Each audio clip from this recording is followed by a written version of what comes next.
방출골. 안녕하세요. 마을의 공소회장인 민윤명 프란치스코 회장님이 사도 요한의 집에 찾아가 아버지 김백심을 만나는 장면이에요. 읽어드리겠습니다.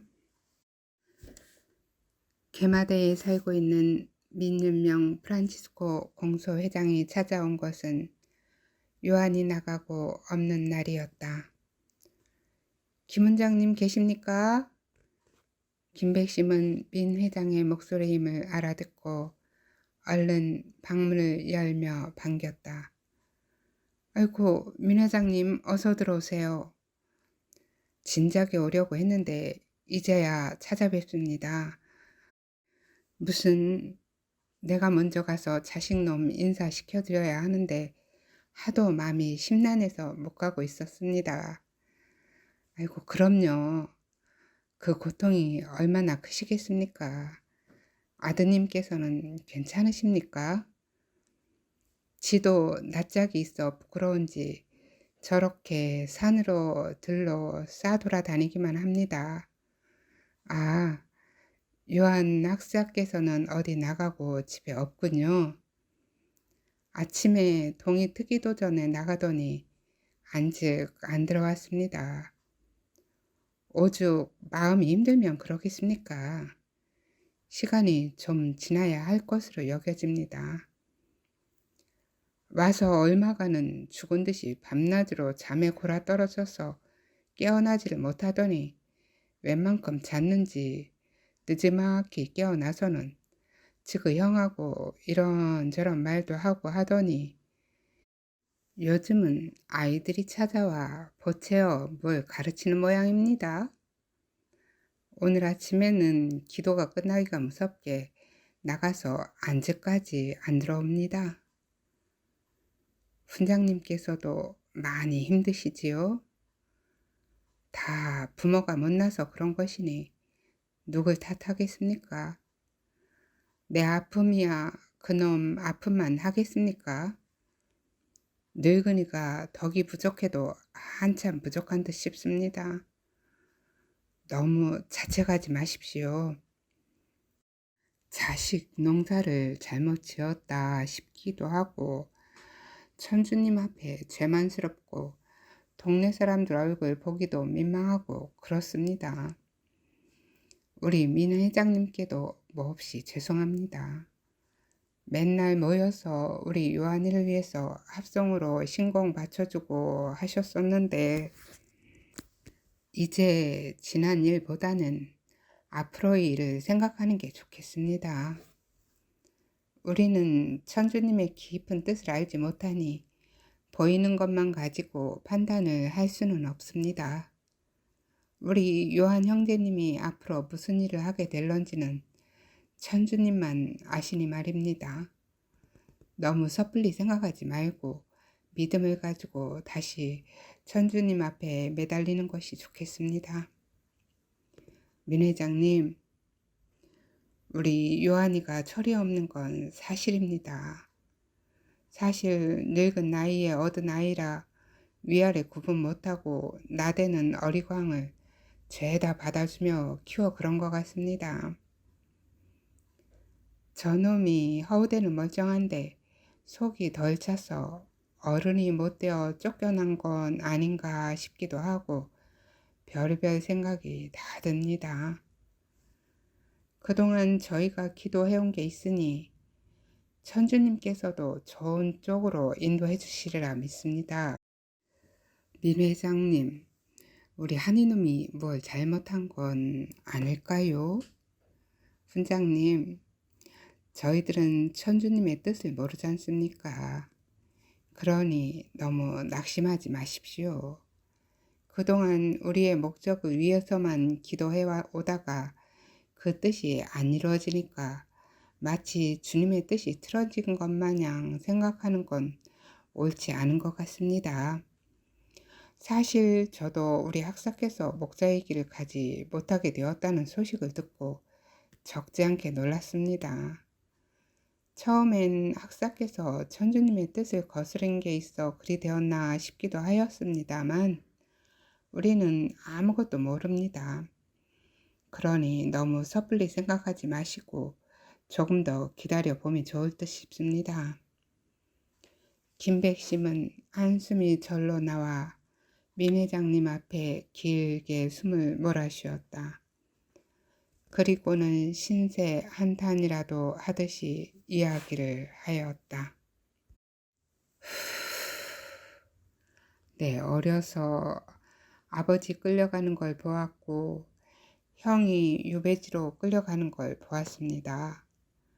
사람들이 몰려와 사학 집안이라고 손가락질하며 집안의 살림들을 빼내가는 것을 어머니와 함께 두 눈을 뜨고 보면서 아무 말도 하지 못했습니다. 집안의 사학을 들여놓았다 하여 일가들 간에도 분쟁이 일어나고 집안이 풍비박산이 되어 어머니와 나는 수백 리길 험한 산을 넘어가며 형님이 계신 유배지를 찾아가 서름 속에 지냈습니다. 그러다가 형이 풀려나면서 신앙의 길을 찾아 여러 곳을 떠돌며 다니다가 여기로 와서 자리를 잡고는 이제는 천주님이 우리 집안에 큰 복을 주시려나 보다 생각하였습니다. 이 모든 고통의 삶을 보시고 집안에 복덩이를 보내주시어 천주님 앞에 영광스러운 집안이 되게 하시려나 보다 생각하였던 게지요. 그런데 이게 웬 날벼락인지 알 수가 없습니다. 차라리 저놈이 죽었더라면 천주님의 제물이 되었구나 싶어 기뻐하였을 것입니다. 나이 들어 천주님 앞에 죄만 들어갑니다. 다빌리 주교님이나 최영업 목자님이라도 계시면 만나서 속 시원히 말씀이라도 들었으면 좋겠습니다. 아이고 훈장님, 우리에게는 천주님이 계시지 않습니까? 최영업 신부님께서도 하늘나라에서 기도하고 계실 거라 믿어집니다. 아드님은 최영업 신부님이 첫 번째 신학생이었으니 말입니다. 다빌리 주교님은 대업을 하시는 분이라 만나기가 하늘의 별따기고요. 그러니 이런 때일수록 천주님께 직접 털어놓으시고 아드님을 위해서 기도를 하셔야지요. 조석으로 신공을 드릴 때면 괴로움이 밀려와 억장이 무너집니다. 아들놈이 측은하게 여겨지다가도 어느 순간 호통을 치게 되니 나이를 헛먹었나 봅니다. 너무 호통은 치지 않는 것이 좋겠습니다. 호통보다는 용기를 주어야 합니다. 용기요? 무슨 용기요? 잘못을 했으면 죗값을 치르고 죽은 듯이 살아야지 무슨 용기를 준다는 말이요. 훈장님, 우리는 아직 천주님의 뜻을 모릅니다. 그러니 주님 앞에 맡겨드리고 열심을 더하여 기도함이 옳은 듯 합니다. 설사 잘못을 하여 환속을 하였다고 하더라도 우리에게는 회개의 길이 있습니다. 너무 낙담하지 마시고 기운을 내십시오. 사람 앞에서 한 약속도 지켜야 하는 게 사람의 도리인데 천주님 앞에서 한 약속을 어긴다는 건 있을 수 없는 일이지요. 우리 요한이는 천주님 앞에서 한 약속을 어기고 환속을 하였습니다. 죄인 아닌 사람이 없습니다. 예수님을 따랐던 사도들도 모두 죄를 지었지만 다시 돌아와서 회개하고 참 목자가 되어 성인 되었지 않습니까? 베드로 성인은 천국의 열쇠까지 받으셨다고 안 합니까? 사람 중에 누가 완전할 수 있겠습니까?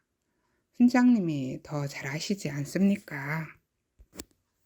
사람 중에 누가 완전할 수 있겠습니까? 훈장님이 더 잘 아시지 않습니까? 넘어졌다가 일어서고 또 넘어졌다가 일어서고 하면서 사는 게 사람 인생이라 하지 않으셨습니까? 다만 우리 천주교인들은 죄 지은 것을 알고 인정하고 다시는 같은 죄에 떨어지지 않으려고 노력하면서 사는 게 아니겠습니까? 민 회장님, 저 또한 잘 알고 있으면서도 막상 나에게 이런 일이 닥치니 정신이 흐려져서 똑바로 판단하기가 어려워집니다. 나이가 들어도 다 헛것이 모양입니다. 이리도 분별력이 없으니 말입니다. 내 자식놈의 실패가 마치 내 자신이 실패한 것으로 여겨져 낙담이 되고 절망이 되어집니다. 동리에서는 부끄러워 나다니는 것도 꺼려지니 어쩌면 좋습니까? 훈장님, 천주교인들에게 절망은 바람직하지 않습니다. 희망을 찾으셔야 합니다. 희망인 우리 주님이 계시지 않습니까?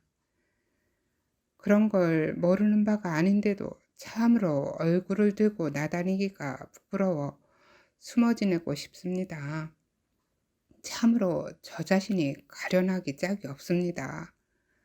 나이를 어디로 먹었는지 모르겠습니다. 자식놈이 나이든 애비를 교육시키고 있는 것도 같고, 가까이에 목자라도 계시면 쫓아가 저희 부족함을 터놓고 고백성사를 볼 수 있었으면 좋겠습니다. 목자가 부족하여 고백성사를 볼 수 없음이 참으로 갑갑합니다. 천주님께서는 저희의 모든 사정을 잘 알고 계시니 목자 없이 주님 앞에 털어놓으시더라도 잘 받아주실 거라 여겨집니다. 그러니 비껴가시지 마시고 주님 앞에 조아려 해결책을 찾는 것이 좋을 듯 싶습니다. 그리고 어찌하여 부끄럽게 여기십니까? 우리 사도연 학사님을 이끄시는 분은 천주님이실 터이니 끝까지 천주님께 맡겨드려야지요. 민 회장님이 그렇게 말씀해 주시니 감사한 마음 다 이루 말할 수가 없습니다. 그러나 부족한 저희 마음은 쉽지가 않음을 고백하지 않을 수가 없습니다. 그럼요. 기대를 크게 하셨으니 실망이 크셔서 그럴 것입니다. 그렇지만 우리 조선에서 멀리 말레이시아까지 가서 유학하고 온 학자가 몇이나 되겠습니까? 우리 목자들 빼고는 그만큼 공부한 사람은 없지 않습니까? 더구나 우리 사도 요한 학사님께서는 공부도 잘하였다고 들었습니다. 우리 마을에서는 큰 자랑이 아닐 수 없습니다. 이 기회에 신앙을 제대로 배우고 키워갈 기회라고 생각합니다.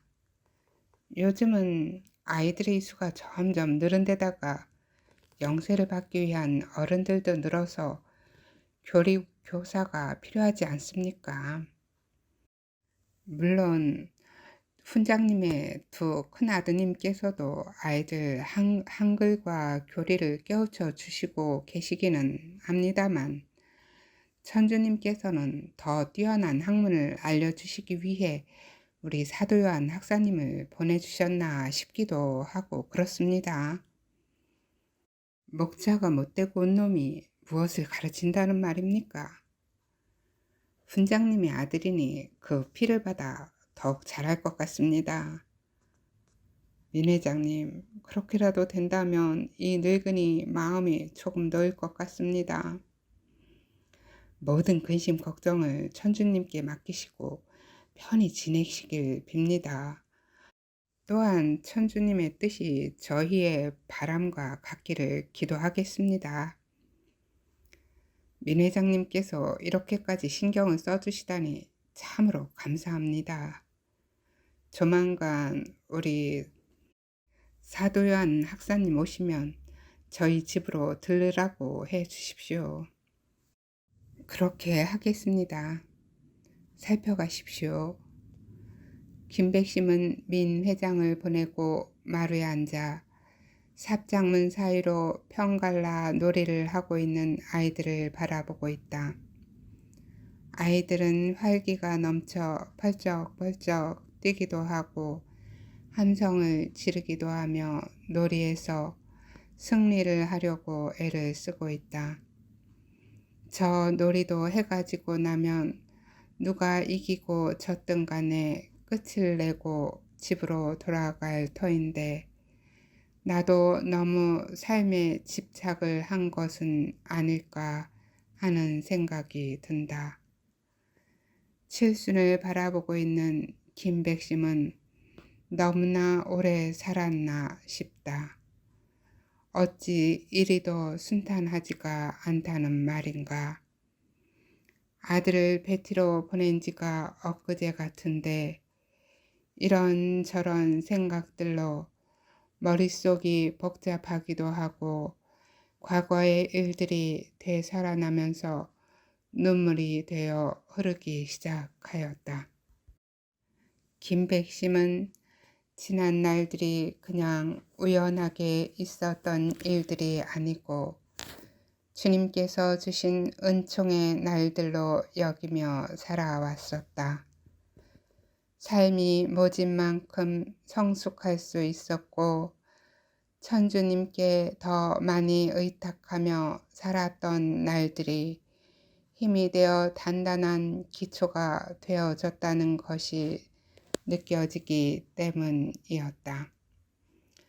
아들이 목자가 되어 돌아오려니 하여 큰 가슴으로 기대를 하였었다.